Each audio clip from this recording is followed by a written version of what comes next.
عطر اور خوشبوئیں ہوا کرتی تھیں، اور وہ پانی کہاں سے لیا جاتا تھا میں یہ بھی آپ کو بتاتا ہوں اور دکھاتا ہوں۔ دوستو ملکہ نہیں رہی، اس کا محل باقی ہے، اور میں موجود ہوں سلالہ میں۔ سلالہ عمان کا شہر ہے، بڑا حسین اور خوبصورت شہر ہے۔ دوستو ملکہ بلقیس کا یہ محل، میں یہاں سے شروع کرتا ہوں کہ دیکھیں یہ سمندر کو کاٹ کے یہاں پر ایک جھیل بنائی گئی، جھیل کے ساتھ یہ دیکھیں اونٹ ہے، اور یہ ملکہ بلقیس کی اونچی فصیلیں محل کی، اور وہ جھیل ہے یہ دیکھیے، یہ وہ جھیل ہے جو سمندر سے کاٹ کے بنائی گئی ہے۔ اور اگر آپ کہیں دور، بہت دور، وہ دیکھیں دور سمندر کی لہریں، اور وہ سامنے پڑی ہوئی کشتی، جی ہاں 2 کشتیاں ہیں، یہ بہت پرانی ہیں، ہزاروں سال پرانی ہے۔ میں کوشش کروں گا ان کشتیوں کو وہاں جا کے میں آپ کو دکھا سکوں۔ یہ وہی کشتیاں ہیں جن کو یہاں بھی دکھایا گیا ہے تصویر میں، لیکن آپ چلتے ہیں ملکہ بلقیس کے محل کے اس طرف سے اندر آتے ہیں۔ یہ مین انٹرنس تھی ملکہ کی، جب وہ یہاں سے دربار سے نکلتی تھی تو یہاں نظارہ کیا کرتی تھی، اور پھر جب یہاں پر آتے ہیں تو اس جھیل سے پانی لیا جاتا تھا، اور پھر یہاں پر ایک بہت بڑا حوض ہوا کرتا تھا جس میں ملکہ بلقیس نہایا کرتی تھی، اور اس میں خوشبوئیں اور عطر ڈالا کرتے تھے، عرق گلاب کا استعمال ہوتا تھا۔ اور یہ جو آپ دیکھ رہے ہیں یہ برتن یا جو استعمال کی چیزیں تھیں، یہ پلر تھا یا یہ ایک بڑی وہ جو ہے سلیب ہے، اور یہ پہیا ہے شاید اس دور کا۔ اور اگر ہم آگے آتے ہیں تو یہ دیکھیں، ایسا لگتا ہے کہ یہ جس طرح چکی کا پارٹ ہو۔ یہ دیکھیے، اس کے بیچ میں سے گندم ڈالتے تھے اور سائڈ پہ اس کے ڈنڈا ہوتا تھا، اس کو گھماتے تھے۔ میرا خیال ہے اس کو ادھر اگر دیکھیں دوستو، وہ جو آپ سامنے دیکھ رہے ہیں وہ بیسن ہے، جی ہاں، جس میں منہ دھویا جاتا ہے اور پانی استعمال کیا جاتا ہے، اور اس کے ساتھ یہ جو ہے یہ ہے جی موٹر اس دور کی کیا تھی مجھے نہیں پتا۔ پھر یہ ہینڈ مل 4 نمبر پہ، یہ دیکھیں یہ چکی، جس طرح میں نے آپ کو بتایا کہ اس سے آٹا پیسا جاتا تھا، اور اسی طرح استعمال کی اس وقت کی ہزاروں سال پرانی یہ چیزیں۔ اور جب آپ اس طرف آتے ہیں تو یہ سامنے جو کھنڈرات باقی ہیں، یہ سارا دالان تھا، اور یہاں ملکہ کا دربار سجا کرتا تھا، اور وہ اس دربار میں بیٹھتی تھی اور فیصلے سنایا کرتی تھی۔ اور اگر اس طرف آئیں تو یہ اس کے بارے میں کہا جاتا ہے کہ یہ حوض تھا ملکہ کا، جہاں وہاں سے پانی لے کر اس کو ریفائن کیا جاتا تھا، اور اس کے اندر عطر اور گلاب ڈالا جاتا تھا، اور ملکہ یہاں پر نہایا کرتی تھی۔ اور وہ پیچھے اس دیوار کے پیچھے جو ہیں ہرکاروں کے اور فوج کے کمرے ہوا کرتے تھے جو حفاظت پہ مامور تھے۔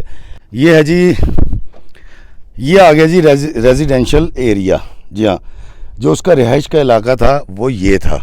اور اب اگر اس طرف آ جائیں تو میں آپ کو بتاتا ہوں کہ یہاں پر ملکہ کے سونے کا کمرہ ہوا کرتا تھا، اور اس کی باقیات ابھی ہیں۔ یہ والا جو پورشن ہے یہ ملکہ کے سونے کا کمرہ تھا، اور اس کے پیچھے 3 دیواریں حفاظتی، اور پھر اس محل کی فصیل ہوا کرتی تھی، اور اس کے اندر خفیہ راستے بھی ہوا کرتے تھے جو نیچے سے جاتے تھے، اور یہاں سے نیچے سے اس طرف بھی نکل جایا کرتے تھے، اور اس طرف بھی جو حملے کی صورت میں استعمال کیے جاتے تھے۔ میں آپ کو دکھاتا ہوں یہاں پر پھانسی گھاٹ کہاں تھا۔ میرے ساتھ آئیے،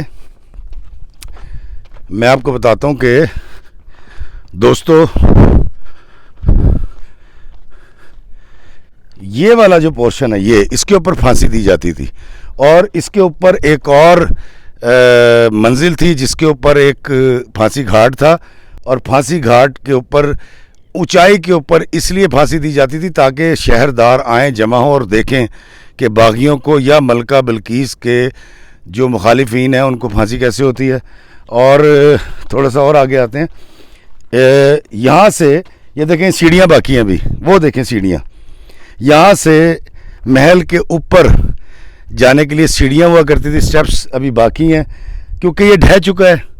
تو اب یہ کتنے منزلہ تھا، 2 منزلہ تھا، 3 منزلہ تھا، یہ تو کوئی نہیں کہہ سکتا، لیکن یہ سیڑھیاں تھیں، اور ملکہ کا جب دل کرتا تھا چاروں اطراف کا نظارہ کرنے کا وہ اوپر جایا کرتی تھی، یا جب حملہ ہوا کرتا تھا تو فصیل کے اوپر جو موجود ہوتے تھے فوجی وہ مقابلہ کرتے تھے، تیر چلایا کرتے تھے، مخالفین کو روکا کرتے تھے، اور پھر ملکہ اس کے اوپر چڑھ کے چاروں طرف سے نہ صرف نظارہ کرتی تھی بلکہ اسٹریٹجی بھی بتاتی تھی جنگ کی۔ اگر ہم تھوڑا سا آگے آئیں، یہ بڑا خوفناک سا منظر ہے، آپ دیکھ رہے ہوں گے، یہ دیکھیے، محل سے متعلقہ لوگ تھے، لونڈیاں تھیں، باندیاں تھیں، ان کے گھر تھے. اور یہ آگے آ جائیے، یہ دیکھیے، یہ بڑا خوفناک اور عجیب سا ہے. یہاں پر صرف ایک واحد میں سیاح ہوں کیونکہ خریف کا سیزن اینڈ ہونے والا ہے اور اب یہاں لوگ نہیں آتے. یہ جو جگہ ہے اس کے اوپر ایک بہت بڑا پائپ ہوا کرتا تھا جو پتھروں سے ہی بنایا گیا تھا، جس کے اوپر بہت اوپر کر کے ملکہ بلقیس کا جھنڈا تھا، جس کے بارے میں کہتے ہیں اس کے اندر 4 رنگ تھے، جس میں کالا تھا، لال تھا، نیلا تھا اور یلو کلر کا تھا. اب وہ جھنڈا بھی نہیں رہا، ملکہ بھی نہیں رہی. یہ اس کی باقیات ہیں. ان تمام نظاروں کو دیکھنے کے بعد جو میرے ذہن میں سمجھ آتی ہے بات وہ یہ ہے کہ ملکہ بلقیس نہیں ہے، اس کا محل باقی ہے. بندہ نہیں رہندا، شیواں رہ جاندیاں نے. آج یہاں کوئی دعوے دار نہیں ہے جو یہ کہہ سکے کہ یہ ملکہ بلقیس کے خاندان سے ہے، اور یہ میرا دعویٰ اس محل کے اوپر کوئی نہیں کہہ سکتا. ایک اور سیڑھیاں میں آپ کو دکھاتا ہوں. یہ دیکھیے وہ سامنے، یہ بھی سٹیپس ہیں اس دور کے، ذرا کلوز کر کے دکھائیے گا. یہ سامنے سٹیپس ہیں، یہ اوپر جاتے ہیں. اس کے بارے میں کہا جاتا ہے کہ یہاں سے ملکہ صاحبہ اوپر جاتی تھی اور اس طرف جو میں اوپر چڑھ کے آپ کو دکھاتا ہوں کہ رعایا کھڑی ہوتی تھی اور ملکہ یہاں سے خطاب بھی فرمایا کرتی تھی. آئیے میرے ساتھ، میں آپ کو اس طرف لے کے چلتا ہوں. یہ ساری باقیات آج یہاں پر سلالہ میں عمان میں موجود ہیں، اور یہ میں اس کے محل کے بالکل اوپر والے ٹاپ پر آ گیا ہوں. اور جب ہم نیچے جھانکیں تو یہ دیکھیے، یہ رعایا کے کھڑے ہونے کی اور فوج کو خطاب کرنے کے لیے یہ جگہ ہوا کرتی تھی. اور اس علاقے کے بارے میں بتاتا ہوں آپ کو. اگر یہاں کھڑے ہو کے آپ اونچا بولیں گے تو وہ آواز کافی دور تک سنائی دیتی ہے. یہاں سے اگر آپ اونچی آوازیں بات کریں تو اس کو جب اوپر سے دیکھیں تو ذرا دکھائیے گا جی. محل کی باقیات اس طرح سے بچی ہیں اور کوئی بادشاہ نہیں رہا، کوئی ملکہ نہیں رہی. اور میں آپ کو بتاتا ہوں یہ محل اس ملکہ کا تھا جو کفر کیا کرتی تھی، جو شرک کیا کرتی تھی اور اللہ تعالیٰ کے مقابلے میں آگ کی پوجا کیا کرتی تھی. یہاں سے دور اگر دیکھیں ذرا دکھائیے گا، وہ سمندر کی بپری ہوئی لہریں، اور وہ لہریں ایسا لگتا ہے کہ بھاگ کے یہاں تک آ جائیں گی اگر ہم دکھا سکتے ہوں. تو اس پہاڑی کو ذرا غور کیجئے گا، اس کو کاٹا گیا درمیان میں سے، اور یہ آج سے 3000-4000 سال پہلے ہی کاٹا گیا تھا ملکہ بلقیس اور اس کے باپ کے کہنے پر، تاکہ پانی کے لیے یہاں پر جھیل بنائی جا سکے. تو یہ چاروں طرف کا بھی نظارہ آپ دیکھ سکتے ہیں، ذرا دکھائیے گا. یہ چاروں طرف نظارہ ہے جی، یہ سلالہ کی پہاڑیاں اور اس کے اوپر جھکے ہوئے کالے بادل، اور ہوا کے اندر دور اڑتا ہوا ایک شخص پیراشوٹ کے ساتھ، وہ ایک سکوٹر سا باندھ کے انجن کے ساتھ اڑ رہا ہے یہاں پہ. تو یہ ہے ملکہ بلقیس کا محل. اور دوستو اب میں سناتا ہوں آپ کو ملکہ بلقیس کی کہانی. ملکہ بلقیس کون تھی اور وہ کیسے جو ہے وہ شرک کیا کرتی تھی اور پھر اس کا انجام کیا ہوا. اور اسی کہانی سے جڑے ہوئے ہیں حضرت سلیمان علیہ السلام. وہ کیا قصہ تھا، آئے میں آپ کو سناتا ہوں. دوستو آج سے ہزاروں سال پہلے عرب کے ایک ملک یمن کے مضافات میں ایک شہر آباد تھا جسے وادی سبا کہتے تھے. یہی قوم سبا کہلاتی تھی. یہ علاقہ نعمتوں اور برکتوں سے نوازا گیا تھا. ہر طرح کے پھل، اجناس اور لہلہاتی فصلیں موجود تھیں، مگر یہ قوم شرک کیا کرتی تھی اور سورج کی پوجا کیا کرتی تھی. شراجیل مالک یہاں کا بادشاہ تھا. جب شراجیل مالک مرا تو اس کی جوان سالہ خوبصورت حسین و جمیل بیٹی بلقیس کو تخت پر بٹھا دیا گیا. کہا جاتا ہے کہ بلقیس کے ماں باپ میں سے ایک جنات میں سے تھا، مگر اس کی کوئی دلیل موجود نہیں. ملکہ بلقیس نہایت ذہین فتین عورت تھی جس نے یمن پر 900 سال حکومت کی. سلالہ بھی کبھی یمن کا حصہ ہوا کرتا تھا جہاں پر آج بلقیس کے محل کی باقیات موجود ہیں. قوم سبا بہترین تاجر تھے. سمندر کے راستے دنیا بھر میں تجارت کیا کرتے تھے اور خوب پیسہ کماتے تھے. یہ وہ دور تھا جب خطہ زمین کے ایک بہت بڑے حصے پر حضرت سلیمان علیہ السلام کی حکومت تھی. سلیمان ابن داؤد کی سلطنت کا دارالخلافہ یروشلم تھا. آپ کو ہوا، جنات، چرند پرند اور جانوروں پر اللہ نے حکمرانی عطا کی تھی. ایک دفعہ کا ذکر ہے کہ دربار سجا ہوا تھا. جنات، چرند پرند سب موجود تھے، مگر ہدہد غائب تھا. حضرت سلیمان علیہ السلام نے حدود کو غائب پا کر فرمایا کہ اگر حدود نے آج حاضر نہ ہونے کی کوئی معقول وجہ نہ بتائی تو میں اسے سزا دوں گا۔ اسی اثنا میں حدود حاضر ہوا اور غیر حاضری کی وجہ بیان کرتے ہوئے کہا کہ اے اللہ کے پیغمبر، میں اڑتے اڑتے ایک ایسے ملک میں پہنچ گیا جہاں ایک بہت حسین و جمیل عورت بلقیس کی حکومت ہے، جو نہایت ذہین اور فتین ہے، جو ایک ایسے نایاب تخت پر بیٹھتی ہے جس پر ہیرے جواہرات اور زمرد جڑے ہوئے ہیں۔ اس ملک میں اللہ نے ہر طرح کی نعمت اتاری ہے، مگر وہ لوگ اور ان کی ملکہ شرک میں مبتلا ہیں۔ حضرت سلیمان علیہ السلام نے جب یہ بات سنی تو ایک خط ملکہ بلقیس کے نام لکھا اور حدود سے کہا کہ یہ خط ملکہ بلقیس کی گود میں جا کے گراؤ اور سنو کہ وہ کیا کہتی ہے۔ حدود وہ خط لے کر گیا اور اس نے ایسا ہی کیا۔ ملکہ نے جب خط پڑھا تو اس پہ لکھا تھا، شروع اللہ کے نام سے جو بڑا مہربان اور نہایت رحم کرنے والا ہے۔ یہ عزت والا خط سلیمان بن داؤد کی جانب سے ملکہ سبا بلقیس کی طرف ہے، جو ہدایت کی پیروی کرے اس کے لیے سلامتی ہے۔ مجھ پر غلبہ کی خواہش نہ کرو، میرے مقابلے میں سرکشی اختیار نہ کرو، بلکہ فرما بردار اور متی ہو کر میرے پاس آ جاؤ۔ دعوت اسلام پڑھ کر ملکہ بلقیس کے حواری شدید طیش میں آ گئے۔ اس خط کو وہ اپنی توہین قرار دیتے تھے اور جنگ پر آمادہ ہوئے، مگر بلقیس سمجھدار عورت تھی۔ اس نے ایک ترکیب سوچی اور اپنے حواریوں سے کہا کہ میں ایک تحفہ کنگ سلمان کی طرف بھیجتی ہوں، اگر اس نے قبول کر لیا تو وہ صرف اور صرف ایک بادشاہ ہے، ہم اس سے جنگ کریں گے، اور اگر نہ قبول کیا تو وہ بادشاہ ہونے کے ساتھ ساتھ اللہ کا پیغمبر بھی ہے، ہم اس کی پیروی کریں گے۔ تو دوستو، حدود یہ سارا واقعہ سن رہا تھا۔ اس نے ساری بات حضرت سلیمان علیہ السلام کو جا سنائی۔ حضرت نے جنات کو حکم دیا کہ محل میں ہر طرف سونے اور جواہرات کی چیزیں رکھ دو، حتیٰ کہ شہر کے داخلی راستے کی تمام اینٹیں سونے کی کر دو، تمام وزراء اعلیٰ ترین لباس پہنے اور تمام وزراء کی کرسیاں بھی سونے کی بنا دو۔ جنات نے ایسا ہی کیا۔ جب ملکہ بلقیس کے سفیر چند سونے کی اینٹیں، چند ہیرے، چند کنیزیں اور غلام لے کر شہر میں داخل ہوئے تو ششدر رہ گئے۔ ان کی آنکھیں پھٹی کی پھٹی رہ گئیں، کیونکہ جتنا سونا وہ لائے تھے اس سے زیادہ سونا تو شہر کے داخلی راستے پر لگا ہوا تھا۔ حضرت سلیمان علیہ السلام کی بارگاہ میں حاضر ہوئے تو سخت پریشان تھے۔ حضرت سلیمان علیہ السلام نے ملکہ بلقیس کے تحفے لوٹا دیے اور سفیروں کے ہاتھ پیغام بھیجا کہ اب ایک سخت اور دردناک جنگ کے لیے تیار ہو جاؤ۔ سفیر وادی سبا پہنچے اور ملکہ بلقیس کو سلیمان علیہ السلام کا پیغام سنایا۔ ملکہ بلقیس نے حضرت کی اطاعت قبول کرنے کا ارادہ کیا اور دربار سلمان میں حاضری کے لیے نکل پڑی۔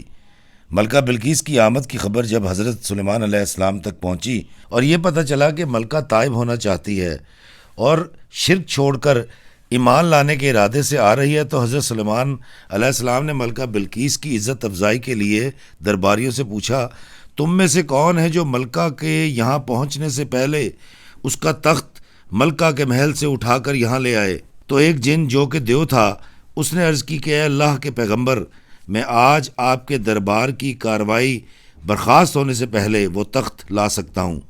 مگر ایک اور اللہ کا بندہ کھڑا ہوا اور عرض کی کہ اللہ کے نبی، میں پلک جھپکنے سے پہلے وہ تخت یہاں لا سکتا ہوں، اور پھر ہوا بھی یہی۔ حضرت سلیمان علیہ السلام نے پلک جھپکی اور ملکہ بلقیس کا تخت حضرت سلیمان علیہ السلام کے محل میں آ گیا۔ پھر جب ملکہ بلقیس دربار سلمان میں حاضر ہوئی اور اپنے تخت کو سامنے رکھا پایا تو بول اٹھی، میں اعتراف کرتی ہوں کہ آپ اللہ کے نبی ہیں، میں آپ کی فرما برداری قبول کرتی ہوں۔ اور پھر یوں ملکہ بلقیس شرک کا راستہ چھوڑ کر اللہ کے راستے پہ آ گئی۔ دوستو، اس سے آگے کی کہانی اس وقت سناؤں گا کہ اگر زندگی میں کبھی مجھے یروشلم جانے کا موقع ملا۔ دوستو، یہ لکھا ہوا ہے ٹیمپل، جی ہاں، یہ وہ ٹیمپل یعنی وہ مندر یا عبادت گاہ تھی۔ اس کی سیڑھیاں یہ دیکھیں، میں یہاں پر آ گیا ہوں، اور کہا یہ جاتا ہے کہ جو ملکہ بلقیس آگ کی جو پوجا کرتی تھی یا جن بتوں کی پوجا کرتی تھی، وہ یہ والی جگہ تھی۔ یہاں پر وہ آگ جلائی جاتی تھی، اور جہاں یہ 3 پتھر پڑے ہوئے ہیں، 1 2 اور یہ 3، یہاں پر 3 بت ہوا کرتے تھے جو کہ آگ کے سمبل تھے، اور یہاں پر اس جگہ پر آگ جل رہی ہوتی تھی، اور یہ وہ جگہ ہے جہاں پر اللہ کے سوا وہ کسی غیر اللہ کو پکارا کرتی تھی. اور آئیں یہاں سے باہر نکلتے ہیں, رات ہونے والی ہے اور مجھے نکلنا ہے اس سے پہلے. دوستو یہاں سے ہم آگے آتے ہیں جی, اور ہمیں جلدی جلدی یہاں سے نکلنا ہے. مغرب کا وقت ہونے والا ہے اور مغرب کے وقت سے پہلے مجھے پہنچنا ہے, روشنی باقی رہے, اور مجھے پہنچنا ہے ایک بہت بڑی زیارت پہ جن کا نام ہے حضرت اویس کرنی. جہاں حضرت اویس کرنی رضی اللہ تعالیٰ عنہ کا مزار شریف بھی یہاں پر ہے. دوستوں ہم راستہ بھول گئے. اس کے محل کی یہ ایک بڑی عجیب کوالٹی تھی کہ ملکہ بلقیس کے محل میں اگر کوئی اور آ جایا کرتا تھا جو کہ محل کو جانتا نہیں تھا, وہ راستہ بھول جایا کرتا تھا. میں بھی راستہ بھول گیا ہوں. دیکھتے ہیں کہ اس سے باہر نکلنے کا راستہ ہے کون سا. تو دوستو یہ بڑا عجیب سا سین ہے. یہ پتہ نہیں یہاں پر راستہ, ہاں جی یہ دیکھیں یہ سیڑھیاں بنی ہوئی, یہ بھی ابھی باقی ہیں جی, کہیں کہیں باقیات ہیں. اور میرا خیال ہے ہمیں اس طرف چلنا چاہیے. دوستو کچھ نہیں بچا, لیکن یہ محل مشہور ہے ملکہ بلقیس کے نام سے. اور میرا خیال ہے شاید ہی ہمیں باہر لگ جائے گا. او مائی گاڈ, یہ